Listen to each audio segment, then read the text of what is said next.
驳斥中国外交部发言人的荒唐声明和中共近日以来的狗急跳墙的反宣传行动。首先，我感谢一下美国作为一个维吾尔人，我感谢美国众议院通过了有关我们的人权法案，感谢你们从更广阔的视野看待维吾尔人的问题，而揭露了中共打着反恐名义对本民族所进行的种族灭绝。也感谢贵国政府提醒人们中共对世界的威胁，并希望川普总统尽快签名而使其惩罚，以致对严重侵犯人权的中共进行制裁。你们也很清楚，虽然中共针对你们搞反宣传来挑拨自己的民众和你们之间的友好关系，其实他们心底里是赞赏你们的政策的，不然怎会把自己所盗窃的巨额财富和子孙都转移到贵国，并已经做好了或退休以后或政权被摧毁以后自己也定居的计划呢？以彻底认清中共的流氓面目的世界都知道，他们之所以对自己的民众搞你们的反宣传，只是为了维护自己的集权统治。其次，我反驳中国外交部发言人华春莹对美国的法案的荒唐声明和最近中共在拼命的所搞的反宣传活动。很显然，这是中共因面临政权的崩溃而表现出来的恐慌和挣扎。按老天要使你灭亡，必先使你疯狂之谚语，他们是在像疯狗一样乱咬人，不但不承认自己对别人的抹黑行为，反而责怪别人，谴责自己的践踏人权的行为和流氓政策，并称之为抹黑。中共执政以来，本着无德、无良、无耻、无理、无赖的黑心治国，而把中国带入了黑暗时代，在国内外靠说谎、欺骗、篡改和抹黑维持的政权，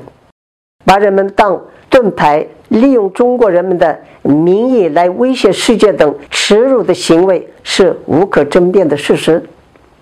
大家都能看到，像中共这样随意吊销职业头衔，在光天化日上让人失踪，比如给没有建立任何组织，没有安排示威活动，只是个人在媒体上要求给予维吾尔人在他们自己里所定的自治区法里的某些权利的经济教授伊拉罕托蒂套上了分裂派之罪，判处无期徒刑。同样，给提倡西医和唯一结合应用的医学教授哈姆拉多波套上分裂派之罪而判处死刑一样，无端抓捕各民族的知识人才并随意判刑的。不但如此，而且把这残忍的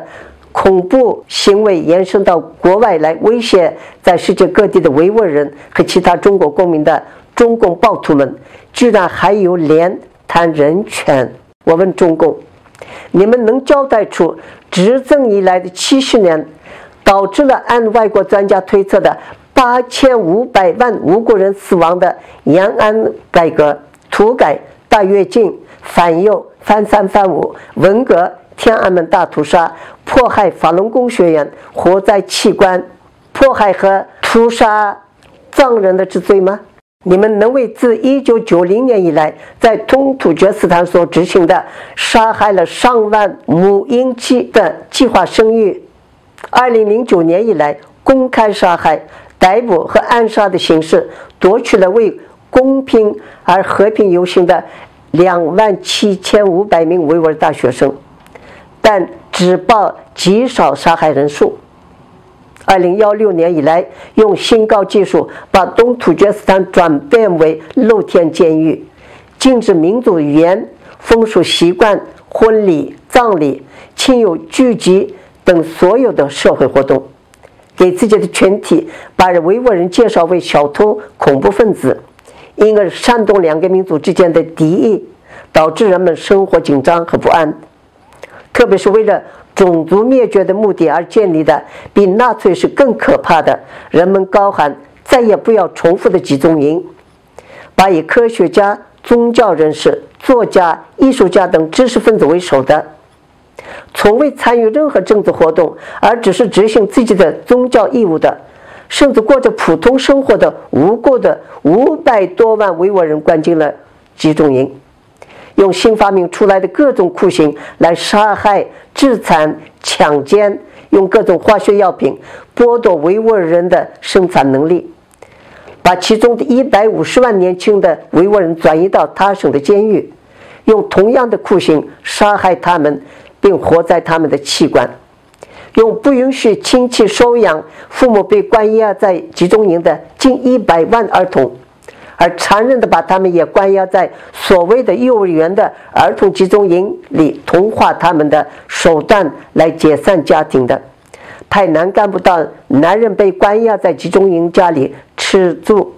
以及强迫维吾尔女青年嫁给汉人的罪行找到了借口吗？你们不是未能交代出奉你们自己的指示把《古兰经》翻译成维吾尔文的80余岁高龄的穆罕默德·萨利和其他宗教学者人士关进集中营后折磨死的罪行吗？你们能给禁止宗教信仰、摧毁上千所清真寺、烧毁《古兰经》和其他宗教圣书、文化和真实历史等所有著作的文化和种族灭绝的滔天大罪找到了任何托词吗？你们不仅迫害伊斯兰教徒，也迫害天主教徒、佛教徒、道教徒，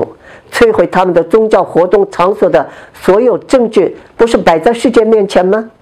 为什么只在口头上声明在东土厥斯坦没有集中营，有宗教自由，有2万多所清真寺，中国的其他地区有许多所其他的寺庙堂等宗教活动场所，而不许国际代表团就地考察呢吗？你们又在国内靠如此恐怖镇压来封锁网络信息，不允许自己的民众与外界通讯，不允许不同文化、不同的思想存在。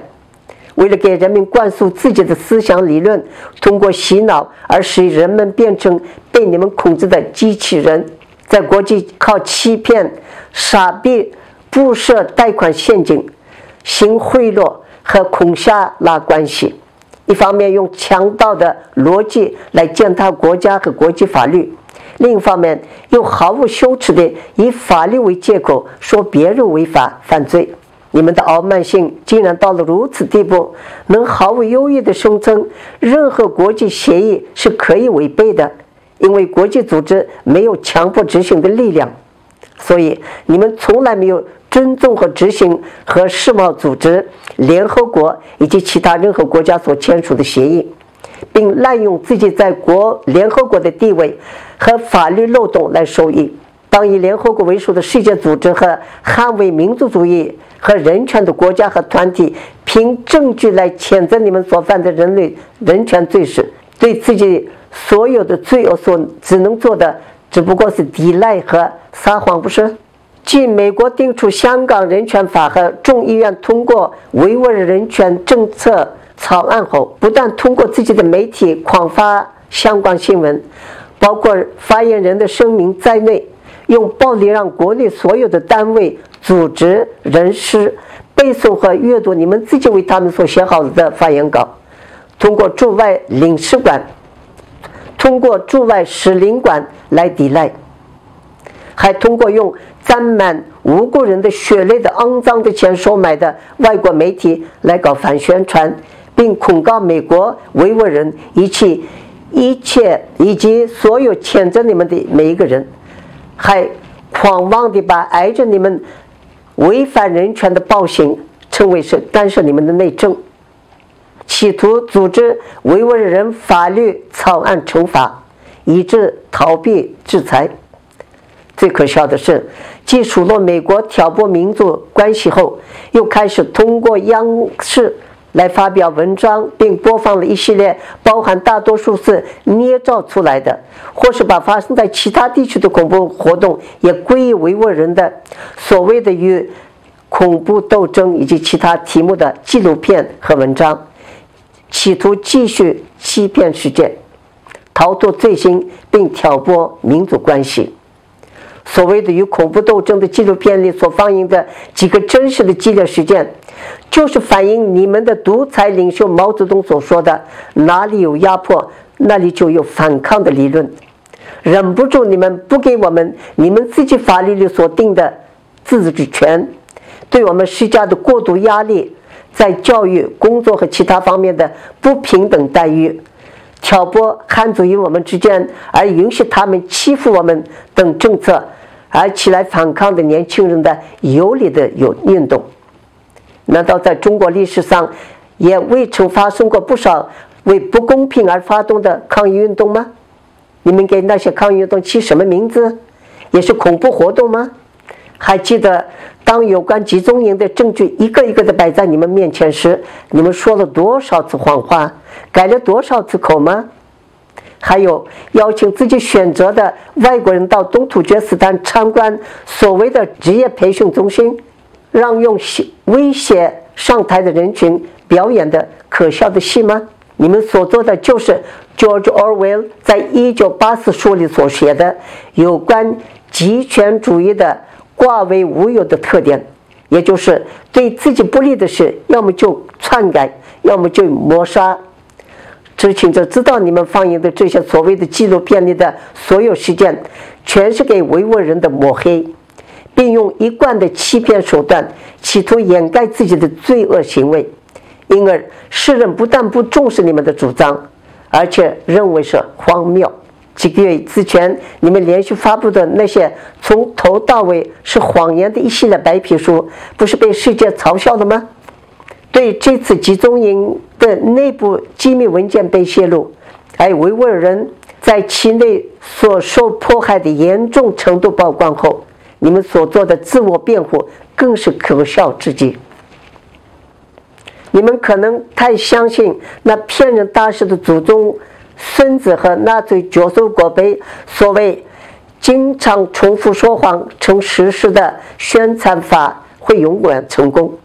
事实证明，重复的谎言是无法掩盖事实，无论重复多少次，谎言不可能超越真理，掩盖你们的黑暗历史和恶意。实际上，你们已被世界认定为骗子。你们不仅在国内的迫害人民的滔天大罪方面说谎，而且在赢得世界的霸权的意图方面也一直在说谎。举一个你们一贯否认的但阴险地进行的霸占世界的企图的典型例子。在2005年12月，当时的副总参谋长齐浩田在召开的一次秘密会议中的发言里提到了你们妄想成为世界霸主的中国梦的计划和措施中，提到了以下的4个重点：一、维持和巩固自己的统治的关键问题是组织人们的宗教信仰，所以在国内要不惜一切代价，采取各种手段彻底消除宗教，不然人们会不顺从中共而顺从上帝。二、为了解决因人口增长而面临的供不应求生活领域等问题，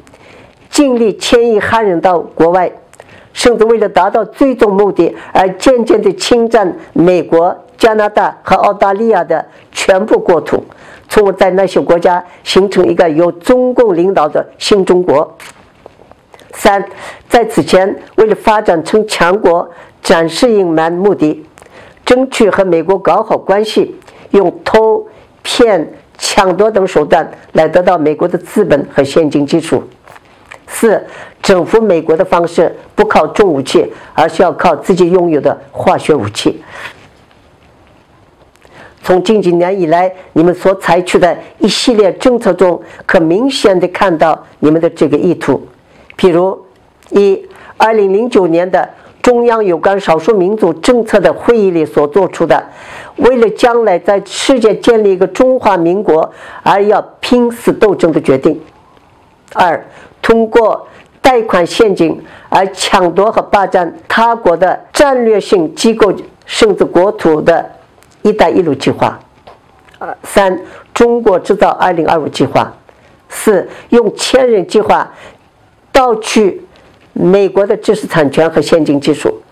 强迫在中国投资的西方科技公司转让技术。5. 利用华为、中兴等国家的战略武器来收集各国的所有重要信息。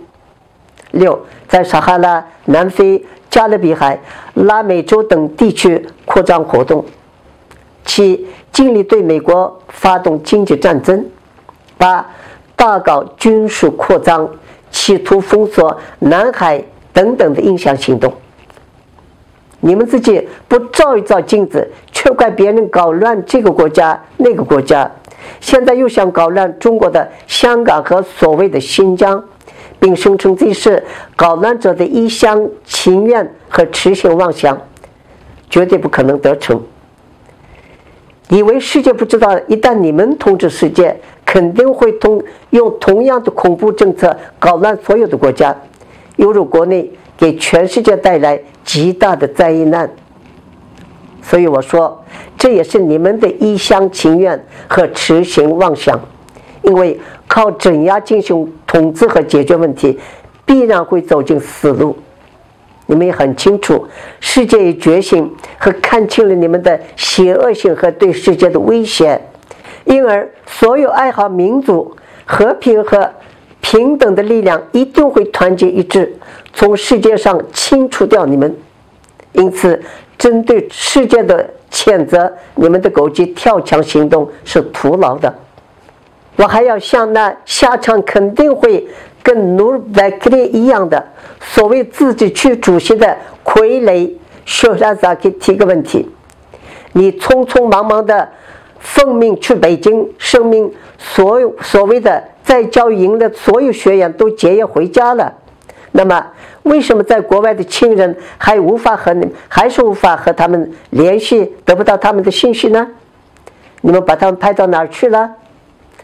是想把在集中营的150万维吾尔青年人转移到他省的监狱一样，把他们也转移到外地了呢？还是把他们都赶到了新建的地下集中营？还是派到了专门为剥削他们的劳动力而建造的集中营工厂呢？除了这些以外，你们还有什么没有耍的花招了？执政以来不都把36届都耍完了吗？喂，在世界上无犯列的残忍的中共，实际上你们也很清楚，自己的践踏人权罪恶不止这些，还有许许多多的